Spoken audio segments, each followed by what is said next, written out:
Hi, and welcome back to CALYX Cafe. My guest today is Rob Delaney from Regeneron.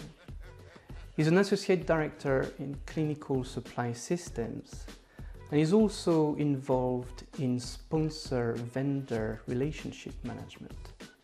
And that's the topic we're going to discuss today. We're going to look into what are the best elements you should expect from a good partnership. I really can't wait. This should be a really interesting one.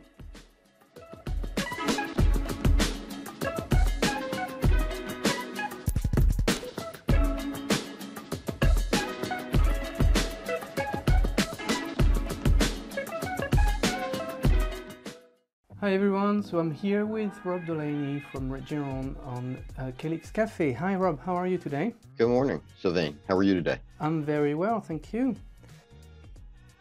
Do you have a hot drink with you? I do have my morning cup of coffee. Thank you very much for the mug, by the way. You're very welcome. So how do you take your coffee? Just half and half, that's all.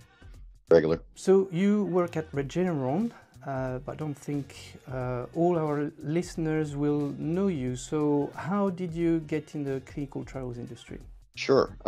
Actually, it was kind of by accident. I was working for an organization down in Philadelphia called Biosis, and I was looking to be closer to home. So I live towards the Washington Crossing, New Jersey area.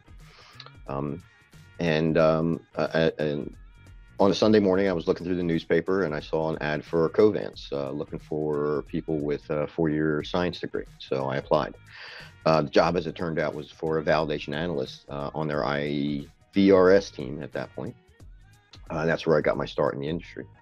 I spent 6 years at Covance, mostly on the IVR team.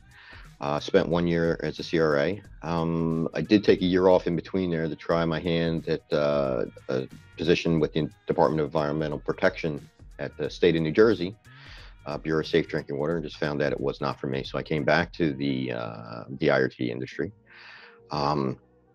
And I spent another couple of years, like I said, at Covance. And then from there, I moved to Almac Clinical Technologies, where I spent 10 years holding positions as a senior validation analyst, operations analyst, a development group lead, and a test group lead.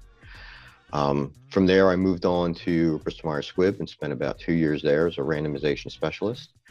And then from there, I moved here to Regeneron, where I've been for the last 5 years. I came in as an IRT manager, moved to senior manager, and now I am the associate director of the clinical supplies team, which is clinical supplies system team, which is really the IRT group. Wow, that's a lot of experience, and you've seen the vendor side and the sponsor side, so that's going to be interesting for our conversation. It's funny how many, I should have counted actually, how many people have told us that they got into the industry by accident. It seems to be a theme. So, like, you're very involved in vendor management. A company like Regeneron works with preferred vendors. What do you see in preferred partnerships that bring benefits to a sponsor? Yep. So that's the policy we do follow here at Regeneron. We do have preferred vendors that we work with. I feel it helps us to make sure that we have established our standards, and we're not having to, rehash those every single time we work with a new partner. It also allows us to be a little bit more consistent within our therapeutic areas. So because we work in so many different therapeutic areas here at Regeneron, sometimes it could be like working for almost a different organization. The requirements we have in our early clinical development studies are very, very different from our immuno-oncology studies. So it allows us to get very, very specific with those needs with our vendors, so they understand what we're trying to achieve with our protocols. So even within a space like in our oncology program, the molecules can be very, very different from one another. So having those partnerships, we're able to leverage that knowledge that they build when they work with us on how a certain molecule needs to have a study run, and it makes it much easier to build those studies, and in my personal opinion, much more efficient. So you've mentioned standards, you've talked about like building the experience essentially, and having vendors who, if I understand correctly, know how you work and know your trials. Is there any, like, say, top three elements that you're looking into when you build a partnership that really bring benefits? Sure. So for me, I really look for three things. Quality, customer service, and transparency are three of the keys I think that help us to be successful with our partners. Um, Quality is always key, as we want to ensure we're building the best system we possibly can. Meeting our timelines is only part of delivering a system. But if the quality of the system does not meet, expectations, we haven't achieved our goal. We know we need our systems to be built with quality, from the specification all the way through the execution of UAT and into production for our end users. The next really key piece for me is customer service, because I don't always expect everything to be perfect, because we live in the real world and nothing is ever perfect, and I think that's an unrealistic expectation. However, when things do go wrong or assistance needed, I do expect the vendors to take whatever immediate action is needed to make things right. Whether this is helping on an emergency call from a site, or updating a DCF in a timely fashion, this needs to be actioned as soon as possible. And customer service just doesn't happen with a vendor's help desk. Really, it's all aspects of the relationship back and forth. So to me, again, it's, when we have those kickoff meetings, when we send out those emails with a request for information, or just some confusion about maybe how something works. You don't want to wait days for an email response back from our partners. Same thing on our side. We have to treat our vendors with the best customer service we can possible, because we are partnered together. So that kind of a relationship, I think, helps things to really truly be successful, when you treat everybody you talk to on a daily basis as a customer. The last piece, I think, really is the key to the other two, is transparency. We need to be transparent with one another with what our expectations are.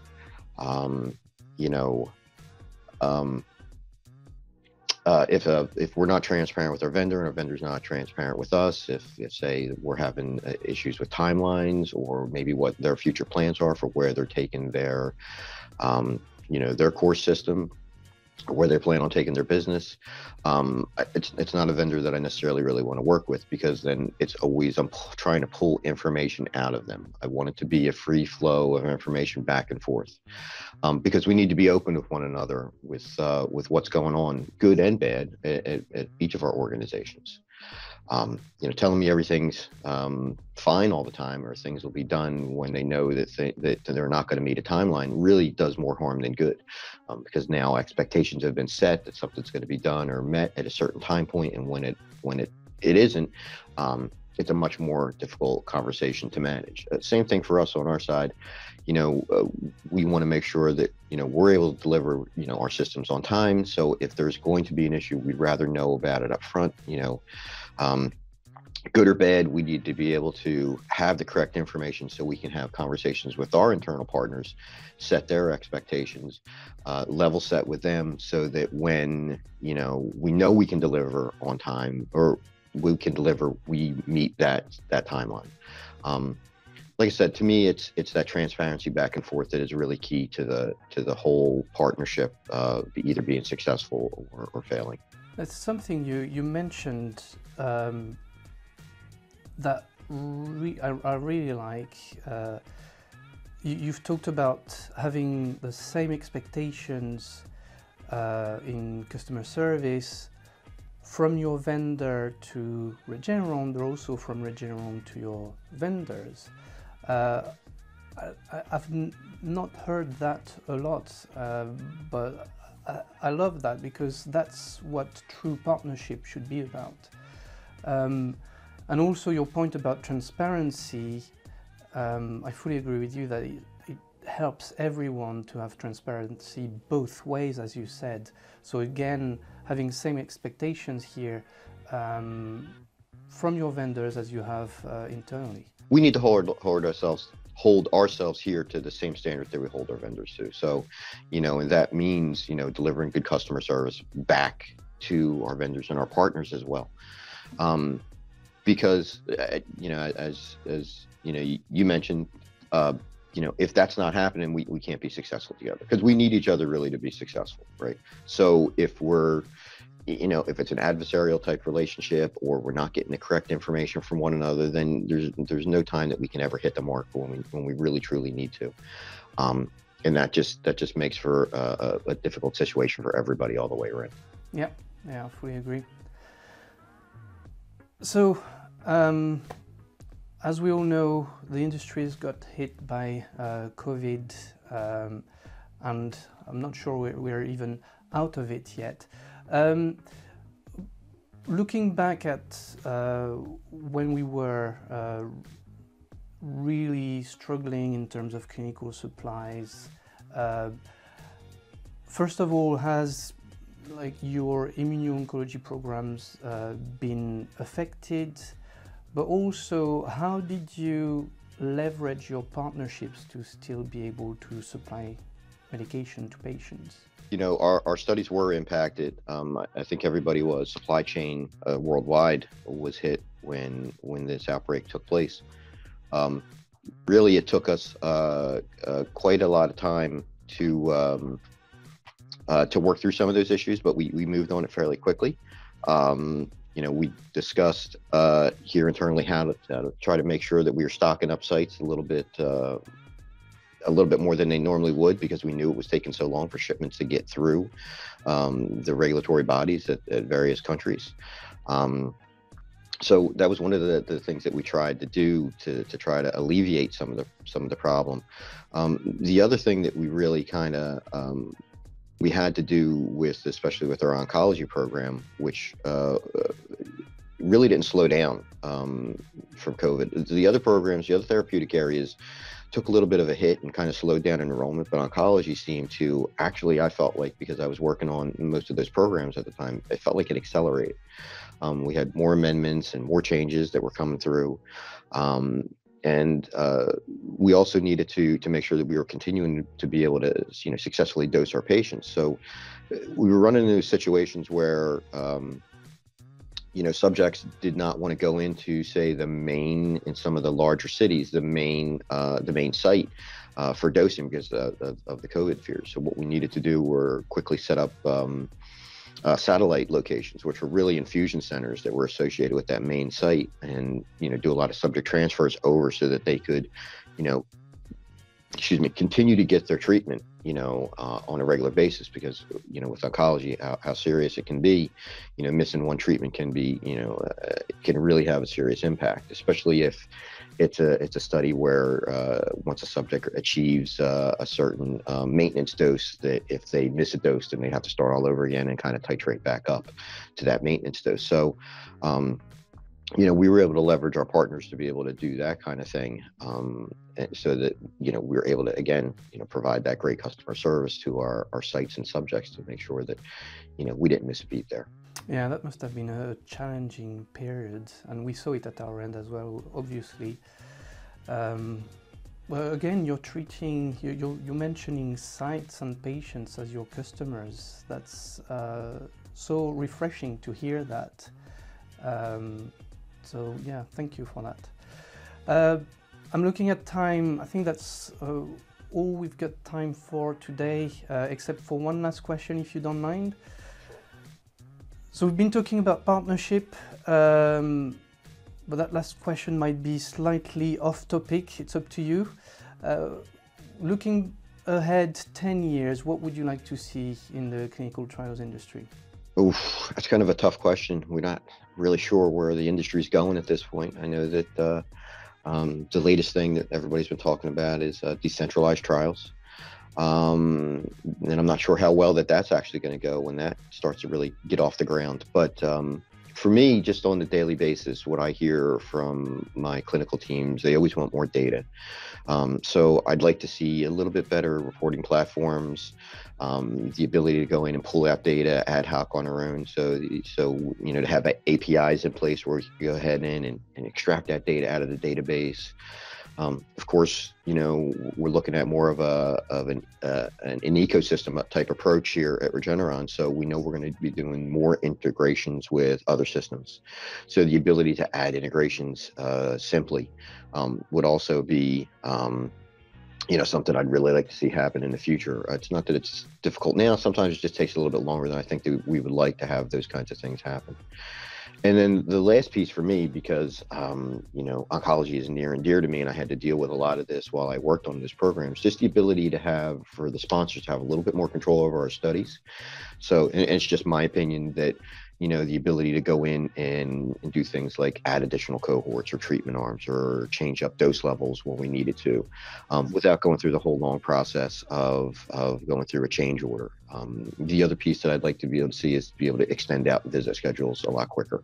Oncology studies are moving more towards, at least here, we've seen a shift where they've gone from a set number of cycles to treatment until progression.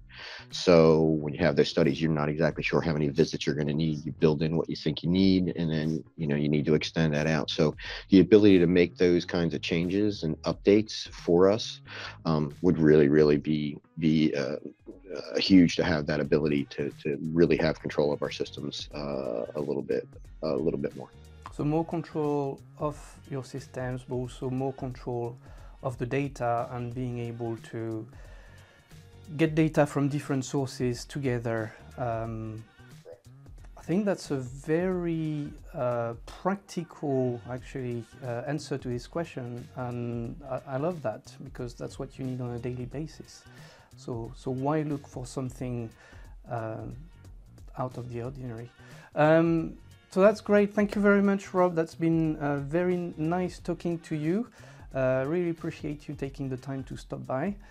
And everyone, thank you for watching us, and we'll see you soon on another episode of CALYX Cafe. Thank you, Sylvain, for the invite. I really do appreciate it. It was a pleasure.